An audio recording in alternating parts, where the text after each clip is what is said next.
Hey, comment ça va? Bienvenue sur ma chaîne Les Objets de Belouche. Et pour l'objet du jour, nous allons replonger dans la saga Harry Potter pour mon plus grand plaisir, car vous savez que je suis une énorme fan. J'ai rejoué à Harry Potter et le Prince de Sang Mêlé sur Xbox.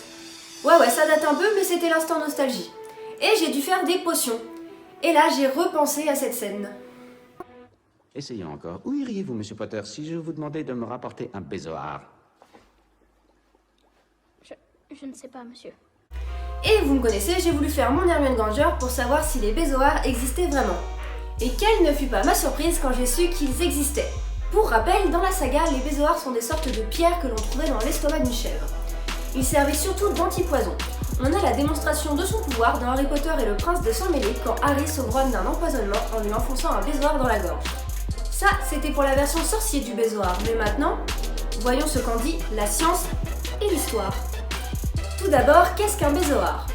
Le bézoard est une concrétion pierreuse formée dans l'estomac de certains ruminants par des fibres, des déchets végétaux, des poils de léchage, de la silice ou des sels liés ensemble par la résine de l'écorce des conifères ingérés. Tous ces éléments ne peuvent être digérés et restent coincés dans l'estomac. Le bézoard prend la forme d'une pierre lisse et brillante, de couleur brune, avec une odeur musquée, et sa taille varie entre l'œuf et la noisette. Il se retrouve surtout dans l'estomac des chamois, des gazelles des Indes ou des chèvres sauvages. On peut même en retrouver chez les humains. Mais à quoi servait le bézoard?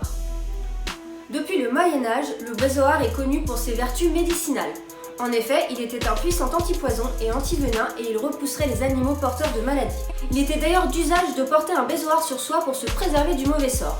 Les plus petits étaient portés en amulette ou montés en bijoux pour se protéger du poison dissimulé dans les boissons par les ennemis. Il est utilisé pour soigner de nombreux maux. D'abord présent dans la médecine arabe et utilisé pendant les rites, il est ramené en Europe par la Compagnie des Indes et prend une place importante dans la médecine européenne de l'époque.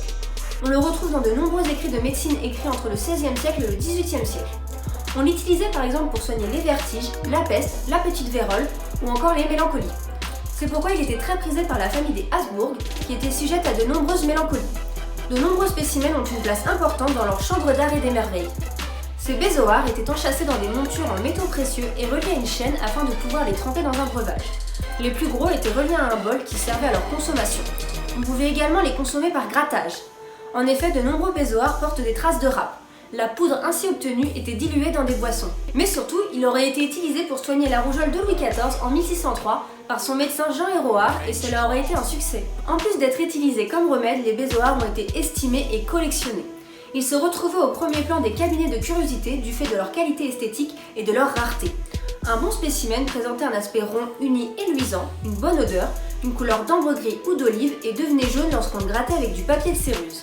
Et ces petites boules d'estomac avaient une immense valeur pécuniaire, si bien que cela entraînait comme souvent la fabrication de faux et des escroqueries. Du XVIe siècle au XVIIIe siècle, des droguistes achetaient des petits bézoards et les faisaient grossir artificiellement. Sur le territoire de Goa, en Inde, des moines fabriquaient des faux bézoards et les revendaient à la Grande-Bretagne. Ils les mettaient dans des montures ou des globes en or et argent avec un décor symbolique. Pendant plusieurs siècles, beaucoup de médecins ont utilisé le bézoard sans avoir la preuve réelle de son efficacité. Mais un médecin français du XVIe siècle, Ambroise Paré, a voulu savoir si le bézoard était effectivement un remède efficace contre les poisons.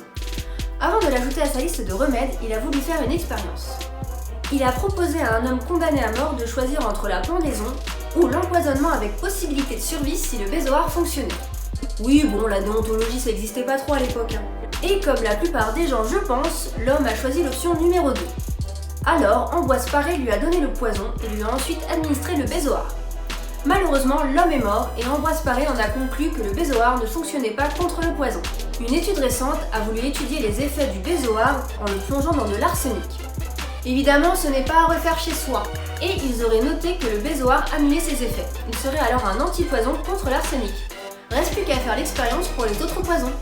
Si vous cherchez des volontaires, j'ai un bon plan à vous proposer. Ils n'ont rien à perdre, tout à gagner. Non, ça ira Ambroise, hein. Tâchons de ne pas empoisonner notre prochain, ça sera plus simple. Voilà, c'est la fin de cette vidéo qui vous parlait à la fois d'Harry Potter et d'objets anciens. J'espère qu'elle vous aura plu et qu'elle vous aura appris quelque chose. Si c'est le cas, n'hésitez pas à liker, commenter, partager et surtout à vous abonner. Moi, pendant ce temps-là, je vous dis au revoir et à la prochaine pour une autre vidéo. Ciao ciao!